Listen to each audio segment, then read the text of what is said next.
Hello student, स्वागत है आपका आपके अपने YouTube channel smart study classes में।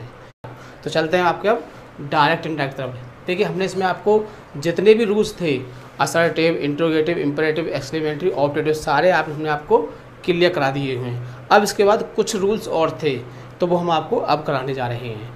इसके बाद क्या होगा, इसके बाद आपके 3 रूल और रह जाएंगे जो हमारे बड़े बड़े सेंटेंस होते हैं, लेकिन उनको समझने के लिए हमको पीछे वाले जितने हमने आपको कराए हैं, assertive, interrogative, imperative, exclamatory, objective, यदि आपको वो अच्छी तरह से आते हैं तो आप उनको भी आसानी से कर लोगे। जो डायलॉग वाले होते हैं, जो बड़े बड़े सेंटेंस होते थे, जो सिंगल सेंटेंस आता है, सिंगल सेंटेंस पहले आता था लेकिन अब भी आ सकता है, कोई क्लियर नहीं है। या तो 2 छोटे छोटे सेंटेंस आएंगे या फिर एक सेंटेंस बड़ा आएगा। तो अगर बड़ा आ जाता है तो आपको दिक्कत हो जाएगी, इसीलिए हम आपको बड़े वाले भी कराएंगे। छोटे तो हमने आपको करा दिए हैं, लेकिन बड़े भी हम कराएंगे, क्योंकि अगर एग्जाम में आ गया तो समस्या हो सकती है ना। इसीलिए हम आपको बड़े वाले भी समझाएंगे। तो पहले ही हमने आपको कुछ एग्जाम्पल लिखे हुए हैं, उनको उनके रूल्स के बेस पर हम आपको उसको समझाते हैं। तो देखिए, सेंटेंस है आपके सामने। देखिए, हमने आपके सामने ये 5 सेंटेंस दिए हुए हैं जो सीधे डायरेक्ट के हैं, ठीक है। अब इन सेंटेंस के कुछ रूल्स होते हैं, हम यहाँ पर रूल फॉलो करते फिर आपको लिखवाते फिर दिक्कत होती, ठीक है। इसलिए हमने सेंटेंस ही लिख दी हैं और इनका जो रूल होता है वो हम आपको क्लियर कर देंगे।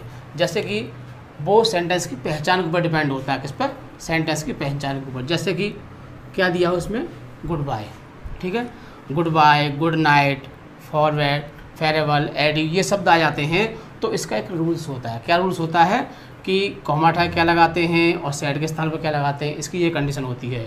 तो इसमें सिर्फ यही देखना पड़ता है कि सैड के स्थान पर हम क्या लगाते हैं ना। तो मैं आपको पहले इसके बारे में बताऊंगा क्या लगाते हैं। तो देखो, ये कौन सा है आपका, गुड बाय वाला है, ठीक है। तो आप कह सकते हो कि जब गुड बाय RS के शुरू में जब गुड बाय आए तो हम सैड के स्थान पर बेड का प्रयोग करते हैं। क्या लगाते हैं, बेड, BADE, और सेंटेंस को फिर जैसे बनाते जाते हैं। तो देखिए बनाते हैं। फर्स्ट सेंटेंस, ही सैड, क्या लिखा हुआ है, ही सैड। तो अब हम सैड से क्या लगाएंगे, बेड। बेड क्यों लगाएंगे, क्योंकि इसमें गुड बाय शब्द आ रहा है, बेड लगा, ठीक है। कॉमा हटा के कुछ नहीं लगाते हैं इसमें, गुड बाय, ठीक है। अब देखो, इसमें एक और कॉमा आ गया, तो इसका रूल्स ये होता है कि कॉमा हटा के कुछ नहीं लगाते हैं, लेकिन अगर RS में सिंगल कॉमा आ जाए, क्या आ जाए, सिंगल कॉमा, अगर एक कॉमा आ जाए तो हम उसके स्थान पर टू का प्रयोग करते हैं। किसका प्रयोग करते हैं, टू का प्रयोग करते हैं। तो क्या लगा देंगे, कॉमा के जगह पर हम टू लगा देंगे। फिर आ गया आपका माई। माई हमारा कौन सा पर्सन है, फर्स्ट पर्सन। किससे बदलेंगे, RV के सब्जेक्ट से, और RV का सब्जेक्ट क्या है आपका, ही थर्ड पर्सन होता है। तो ही को जब हम माई की सीध में देखेंगे, साड़ी आपने देखी होगी, जब उसको उधर खींच के लाएंगे तो क्या हो जाता है, फिर हिज, क्या हो जाता है, हिज। किसके अनुसार, ही के अनुसार। माई को जब ही के अनुसार बदलेंगे तो क्या हो जाएगा, हिज हो जाएगा, ठीक है।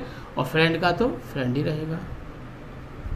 इस तरह से हमारा ये फर्स्ट सेंटेंस क्लियर हुआ। दूसरा सेंटेंस देखिए, the principal said to Mukesh, मतलब प्रधानाचार्य जी ने मुकेश से कहा, क्या कहा, कॉन्ग्रेचुलेशंस, मतलब बधाई हो। अब क्या है इसमें, देखो ये कॉन्ग्रेचुलेशन शब्द आ गया, तो हम इससे ही पहचान लेंगे जो कुछ होता है वो किससे होता है, RS से होता है, ठीक है। अच्छा, हमने पहचान लिया, आप लीजिए, जब पहचान लिया, ठीक है।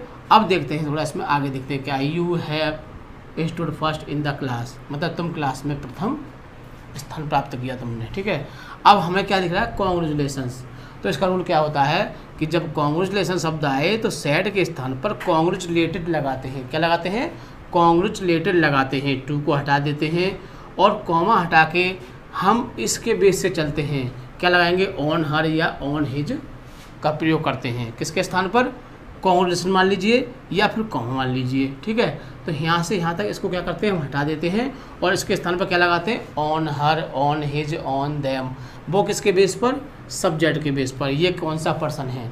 अगर यहाँ पर हमारा कोई स्त्री होती, मान लीजिए सीता, गीता, कुछ होता तो क्या लगाते हैं हम, ऑन हर, क्या लगाते हैं यहाँ पर हम, ऑन हर, ठीक है। लेकिन यहाँ क्या है, ये पुरुष है, तो क्या लगाएंगे फिर यहाँ पर हम, ऑन हिज। ऐसे ही हम यहाँ देख लेंगे क्या है यहाँ पर, ठीक है। इसके बाद आगे चलते हैं। इसमें क्या होता है कि यहाँ से लेकर हम HV तक के शब्दों को हटा देते हैं। कहाँ तक, HV तक के शब्दों को हटा देते हैं। कॉन्ग्रेचुलेशन से लेकर HV तक के शब्दों को हटा देते हैं। और जो आगे जो शब्द आता है, वर्ब आता है, वर्ब की फर्स्ट फॉर्म में हम ING का प्रयोग करते हैं। किसका प्रयोग करते हैं, आईएनजी का प्रयोग करते हैं और जैसा वाक्य है उसको आगे बना देते हैं। तो बनाते हैं, देखिए second sentence, the principal said to क्या लगाते हैं, कॉन्ग्रेचुलेटेड। ठीक, अब सेट यहाँ आ गया, फिर क्या आ जाएगा आपका मुकेश, आगे कॉमा आ गया। हमने क्या बताया था, यहाँ से लेके यहाँ तक पूरा इसको हटा देते हैं, हटा दिया। आगे क्या आएगा अब, और इसके स्थान पर क्या लगाते हैं, on her, on his, on them. वो किसके बेस पर, सब्जेक्ट के बेस पर, आरबी का सब्जेक्ट देते हैं। तो पुरुष है हमारा ये, तो क्या लगा देंगे, ऑन हिज।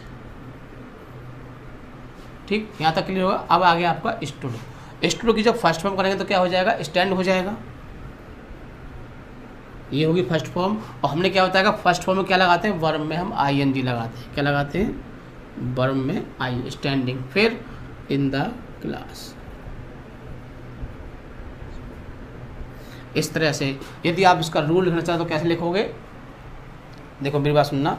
जब आप रूल लिखोगे तो कैसे लिखोगे कि जब आरएस के शुरू में कॉन्ग्रेचुलेशन शब्द दिया हो तो सेड के स्थान पर कॉन्ग्रेचुलेटेड लगाते हैं और कॉन्ग्रेचुलेशन से लेकर एचवी तक के शब्दों को हटा देते हैं और उनके स्थान पर हम ऑन हर या ऑन हिज लगाते हैं तथा वर्ब की फर्स्ट फॉर्म में आईएनजी लगाते हैं। तो मैंने आपको जो बात बताई वही बताई। क्या बताई आपको कि सेड टू के स्थान पर क्या लगाते हैं, कॉन्ग्रेचुलेटेड लगाते हैं, कॉमा हटाए कुछ नहीं लगाते हैं और एचवी तक के शब्दों को हटा देते हैं और उनके स्थान पर on her, on his as a subject के अनुसार लगाते हैं और बाकी वर्ब की फर्स्ट फॉर्म में आईएनजी का प्रयोग करते हैं। इसी बात को हम एक रूल की तरह से लिख सकते हैं, ठीक है, जिससे कि आपको आगे बात याद रहे। अदरवाइज तुम जो मैंने बताया वैसे भी याद रख सकते हो, सही, ठीक है। ये इस तरह से आपका सेकंड सेंटेंस हुआ क्लियर। आगे आता है आपका थर्ड सेंटेंस। क्या है थर्ड सेंटेंस, पढ़ते हैं। ही सैड, मतलब ही सैड, उसने कहा हैप्पी दिवाली, दिवाली बहुत अच्छी हो, दिवाली बड़ी खुशी के साथ हो, ठीक है। अब इसमें क्या है, हैप्पी शब्द आ गया। क्या आ गया, हैप्पी शब्द।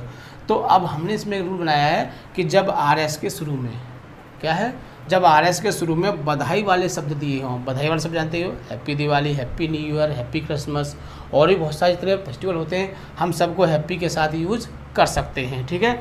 तो जब आरएस के शुरू में क्या दिया हो, बधाई वाला शब्द दिया हो, तो सैड के स्थान पर क्या लगाते हैं, हम विश्ड लगाते हैं। क्या लगाते हैं, विश्ड लगाते हैं। तो क्या लगा देंगे सर, विश्ड लगाते हैं। और कॉमा के स्थान पर क्या लगाते हैं, या तो आप ए लगा दीजिए, क्या लगा दीजिए, ए लगा दीजिए, या फिर इट वाज ए लगा दीजिए, ठीक है।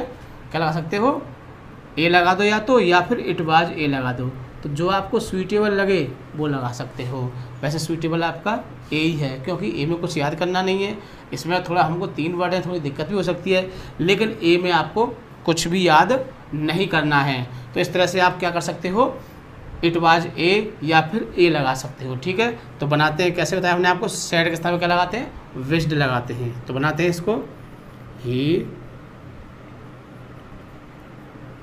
विश्ड, कॉमा हटा क्या होता है, हमने ए लगाते हैं, ए हैप्पी दिवाली, ठीक। क्या बताया हमने, इसका रूल क्या हुआ कि जब आरएस के शुरू में बधाई वाले शब्द दिए हों तो उसका इंडायरेक्ट करने के लिए सैड के स्थान पर विश्ड का प्रयोग करते हैं और कॉमा हटा के हम ए लगाते हैं। बस हो गया। क्या है, कुछ भी याद करना है, कुछ भी नहीं है, ठीक है। अब फोर्थ सेंटेंस देखिए। फोर्थ में क्या है, मोहन सेड टू सोहन, मतलब मोहन ने सोहन से कहा, क्या कहा, गुड मॉर्निंग, अच्छी सुबह, सुबह की नमस्ते होते हैं, आप जानते हो, गुड मॉर्निंग माय फ्रेंड, मेरे मित्र, गुड मॉर्निंग। तो इसका क्या रूल बनता है कि जब आरएस के शुरू में, वही रूल बनता है, जब आरएस के शुरू में good morning, good noon, good evening, 3 ही वर्ड बोले मैंने आपके सामने, गुड मॉर्निंग, गुड नून और गुड इवनिंग, अगर शब्द आ जाते हैं तो सैड के स्थान पर हम विश्ड का प्रयोग करते हैं। किसका प्रयोग करते हैं, विश्ड का प्रयोग करते हैं और कॉमा हटा के कुछ नहीं लगाते हैं। यदि वाक्य में एक सिंगल कॉमा दिया हो तो उसके स्थान पर हम टू का प्रयोग करते हैं।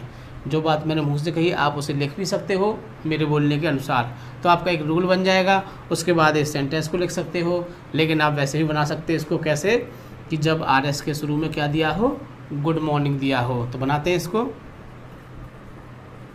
मोहन क्या बताया, क्या लगाते हैं, विश्ड।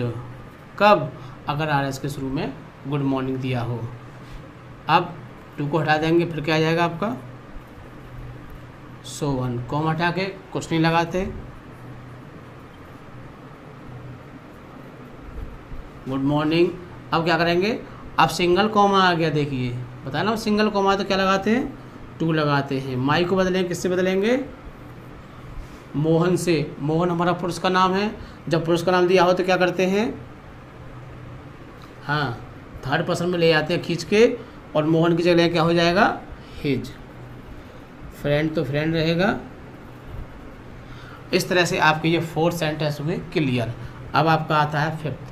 देखो ये इम्पोर्टेंट, बहुत ही इम्पोर्टेंट सेंटेंस है, और अक्सर ऐसे ही सेंटेंस एग्जाम में आ जाते हैं। इसमें कुछ भी नहीं है, लेकिन थोड़ी सी ये यस सर आ गया तो इसी से वजह से थोड़ी परेशानी होगी, लेकिन कुछ भी नहीं है, इसको भी हम बहुत अच्छे से कर सकते हैं। ठीक है, अब इसको बनाते हैं। देखो इसका रूल क्या होता है कि जब आर एस के शुरू में यस या यस सर दिया हो, नो या नो सर दिया हो, तो सेड के स्थान पर रिप्लाइड लगाते हैं। क्या लगाते हैं, रिप्लाइड लगाते हैं, और बाकी कुछ भी नहीं है। बनाते हैं, देखिए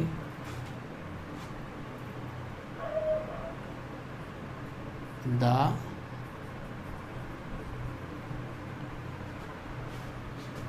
टीचर। अब ये तो देखो ये सेंटेंस आपके 2 हैं, एक सेंटेंस ये रहा और एक सेंटेंस ये रहा। तो हम इसके बेस से बनाएंगे और इसको हम इसके बेस से बनाएंगे, लेकिन कंडीशन इसकी इसमें फॉलो होती है थोड़ी सी। ठीक है, तो बनाते हैं द टीचर। अब ये हमारा इंट्रोगेटिव है, तो क्या लगाएंगे यहाँ पे, बोलो आस्क्ड। अब टू को हटा देते हैं, आगे रमेश। इंट्रोगेटिव में कॉमा हटा क्या लगाते हैं, इफ़ या वेदर, लेकिन हम यहाँ इफ़ ही लगाएंगे। वेदर में स्पेलिंग मिस्टेक हो सकती है, सेंटेंस गलत हो जाता है, इसलिए आप वही काम करेंगे जो हम बताएं, क्योंकि हमें आपके 90+ लाने हैं। ठीक है, इसके बाद अब ये आपका इंट्रोगेटिव है। इंट्रोगेटिव में क्या करते हैं कि हम सेंटेंस को साधारण कर लेते हैं। क्या कर लेते हैं, साधारण। तो यू इधर आ जाएगा और डेड आपका इधर पहुँच जाएगा। ठीक है, अब यू को हम किससे बदलेंगे, रमेश से, तो क्या हो जाएगा, ही। अब डिड बदलना है, हमने कहा आपको सारणी लिखवाई थी चेंज द टेंस, है ना, तो उसमें डिड को क्या कर देते थे, वैसे भी क्या करेंगे तो पास्ट के दोनों पिछले में थे, तो डिड को हम तीसरे में ले जाएंगे, तो क्या हो जाएगा आपका, हैड हो जाएगा। क्या हो जाएगा, हैड। और वैसे भी हमने एक सारणी लिखवाई थी, डिड के आगे डैश में क्या लिखा हुआ था, हैड ही लिखा हुआ था। हैड प्लस वर्ब की थर्ड फॉर्म लिखा होगा। ठीक है, तो हैड प्लस थर्ड फॉर्म क्या होगा, गो की क्या हो जाएगी आपकी, गॉन टू फैक्ट्री या स्टडी क्या कर देते हैं, प्रीवियस डे, है ना, यहाँ तक क्लियर। अब आपका रमेश सेड, क्या आ गया, रमेश सेड। रमेश ने क्या कहा, यस सर, जी हाँ। तो बनाते हैं इसको। इसका रूल यह है कि जब वाक्य में यस सर दिया हो तो सेड के स्थान पर रिप्लाइड रेस्पेक्टफुली का प्रयोग करते हैं। किसका प्रयोग करते हैं, रिप्लाइड रेस्पेक्टफुली। रिप्लाइड